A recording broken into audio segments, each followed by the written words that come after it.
Yo, okay, today's first lesson I'm going to be teaching you is going to be about Grant's study in psychology. Now, Grant's study is his main focus is to do with memory and how good your memory is and your recall. Now, let's get into it. I've gone into details of detail of each different part of his study. Now, to start off, we got the background because we need to know what his study was based off of. Because it's one of the things you need to know. I mean, I don't really know the reason for it, but you just have to know it. All right, so background. Gordon and Badley was the background. Now, Gordon and Badley were both divers who were placed underwater on the beach, and they had to listen to a pre-recorded list of 36 words, which were either 2 or 3 syllables. For example, melon. Melon. See? Melon. Anyway, after listening to the words, they were either tested in matching or mismatching conditions. And what was found from that study was that matching conditions was better. And, if you can do the simple stuff, learning the words under the sea and being tested under the sea equals very good. Or being tested on the beach and doing the thing on the... revision beast... Oh, fuck me, what the hell? Learn the words on the beach, do the words on the beach, and that equals good. But if it's mismatching, then not so good. So if it's like you learn it underwater, get tested on the beach, not good. Anyway, next part, research method and variables. Now, also another thing, if the writing comes up too small, I can't really do much about that. I will be explaining it, so you should, just hear what I say and then you can, you'll be sorted. Anyway, research method and variables. The one thing you'll need to know is that this was a lab experiment.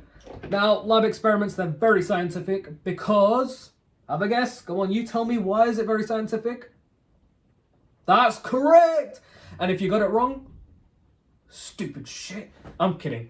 Anyway, lab experiments are scientific because they control all the EVs, extraneous variables, like, I'm not going to give examples, but they just control extraneous variables. And what else? They also have high controls, which allows a cause and effect to be established.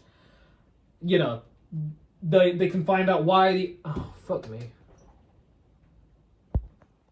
Oops, sorry there, guys. My phone had some issue. Anyway, they can establish a cause and effect, which is basically where you can find out why the IV, what effect the IV had on the DV. Pretty simple, right? Anyway, next thing. It was an IMD, which is an independent measures design. That is basically where the participants only take part in how many conditions? 1. Remember, IMD, one condition. And next thing, the IV, there's 2 IVs to this study, 2. The first one being is whether the participant read the 2-page article under silent or noisy conditions, right? You with me? The second IV is whether the participants were tested under matching or mismatching conditions. Read that the other way around, but anyway. So yeah, those are the 2 IVs. Whether they read the thing in silent or noisy, or whether they were tested in matching or mismatching. Now, for the IV, in the actual exam, you can either write, there was 4 IVs if you want to break it down even more. But me personally, I go for 2 IVs and 4 conditions. I think that's a much more easier way to explain it. But each their own. Anyway, DV was the participant's performance on short answer test and multiple choice test. Oh yeah, that's it. Their performance on short answer test and multiple choice test. And also another thing, little extra information. You might get asked this in the actual exam.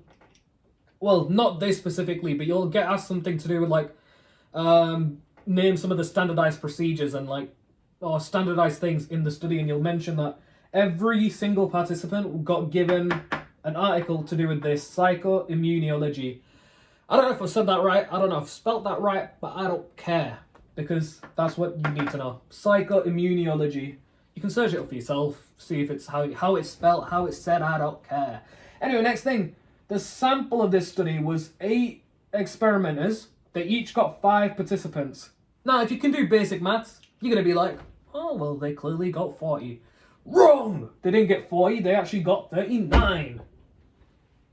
In fact, they did get 40, but one person got removed, so we're both right. Anyway, so one person's results got removed, so just you might have to remember that. And some features to do with the sample is that the mean age of the 39 participants was that the mean age was 23.4, and there was 17 females and 23 males. This adds up to 40 if you can do basic maths. I don't know if you have to put 40 or 39, but I'd just go with this one, 40. But remember, one person did get removed. Just make sure you always remember that. Anyway, next thing, let me just move back a bit so you can see this. Now, I'll explain it so, you know. I think you should be able to see that. If you can't, I'll still explain, don't worry. Oh shit, wait, hang on, we can't go into this yet. To the ones who noticed, well done. To the ones who didn't notice, bad on you. We haven't gone through the main part of the study. Hang on. The procedure! Oh my goodness. Alright, so, you know, you can't really move on to the results without knowing the procedure. So let's go through it. Now, the first part is that all participants wore headphones when they read. So, when they were revising the article on psychoimmunology, they were all given headphones, which were either silent or noisy. Now, those in the silent condition were told they would not hear anything over the headphones, so, I mean, you know, silence. You get me? And whereas the people with the noisy headphones, they had like a moderately loud volume in the background, and and they were told to ignore the voices in the background. Kind of like sounds like you're schizo. Ignore the voices. Anyway, where are we at? Reading times were then recorded by the experimenters. Simple enough, right? And a break of approximately 2 minutes between the study phase and the beginning of the test phase was incorporated. So as soon as they got done studying for the thing, oh shit.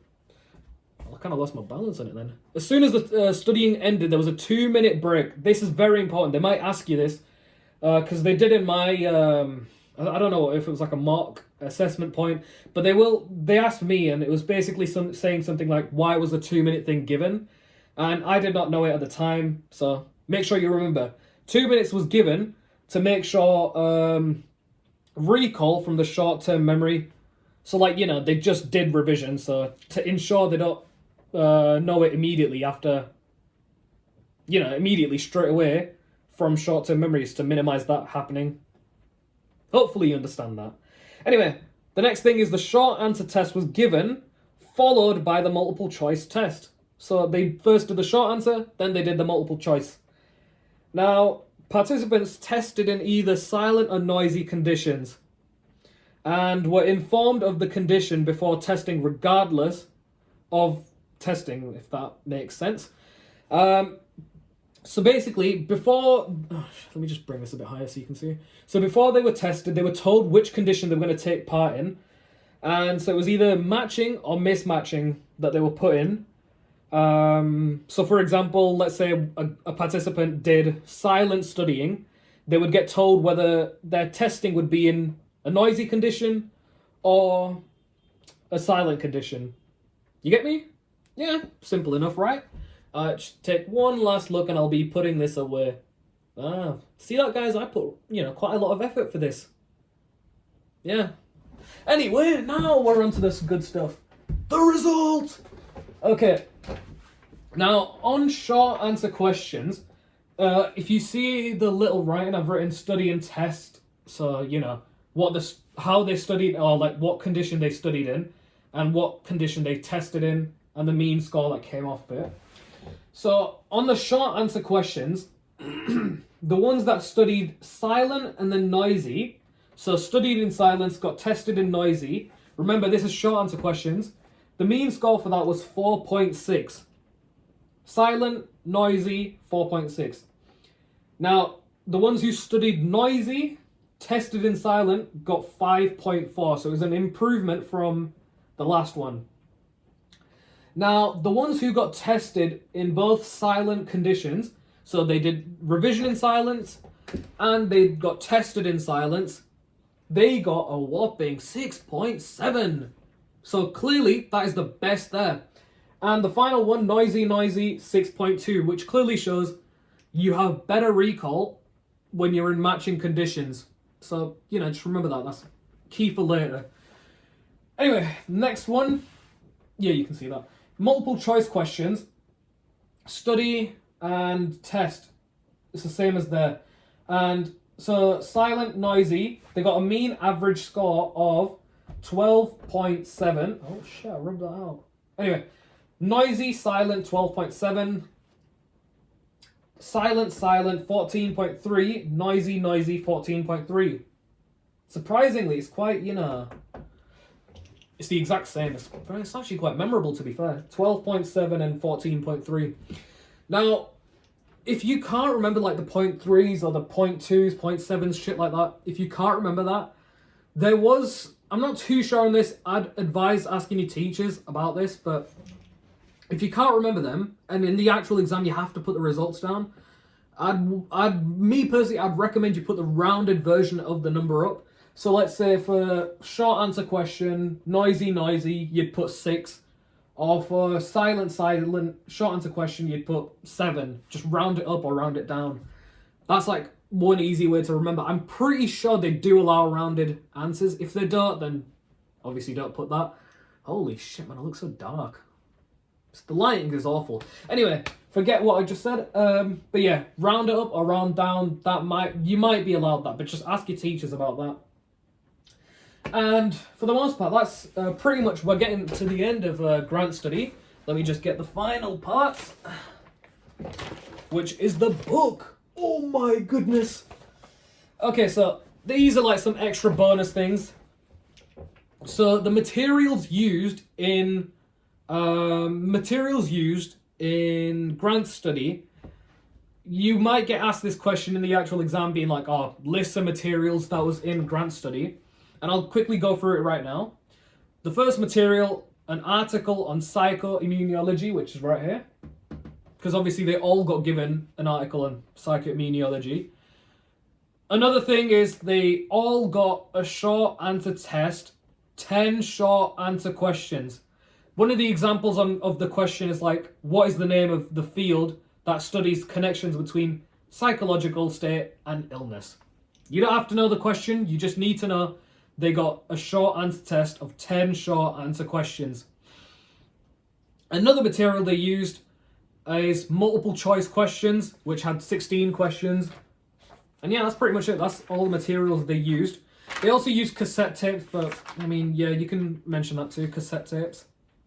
Now, these are the controls. You might have to, you might have to know these, because you might get asked it once again. You might get asked, what were the controls in grant? And, if you sat there in the exam being like, I don't know they used it. Here you are, I'm giving you the answers. The first control was that they were all read out the same standardized instructions. Remember that. They all got the same standardized instructions.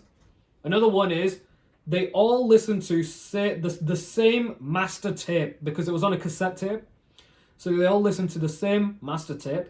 The third one is that they all read the same article on psychoimmunology.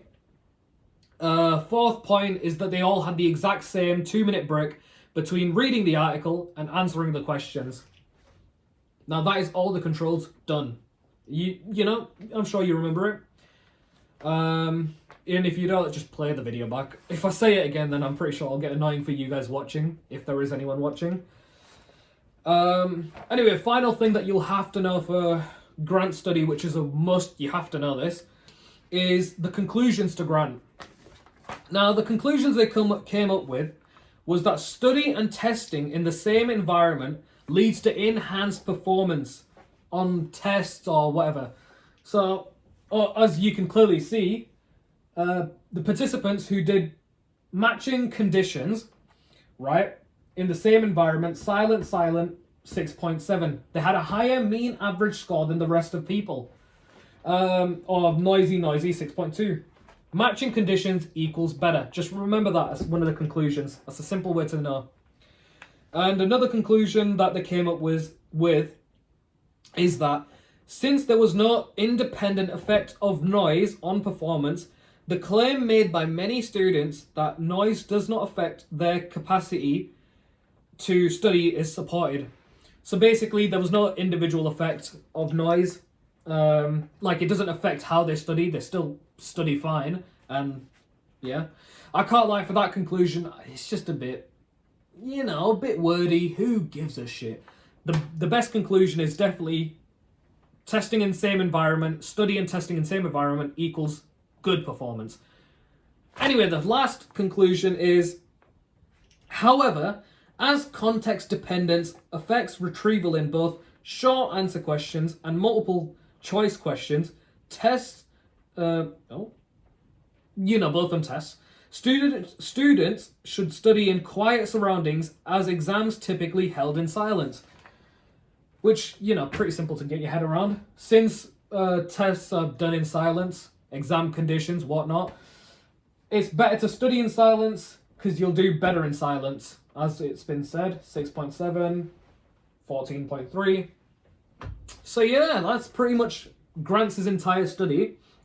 And I think hopefully you guys learned something, and if not, then at least I learned this again. Because, I'm going through each of the studies, so I guess it's good for me and hopefully good for you. Because, whilst trying to teach myself this, my aim is to teach you guys too.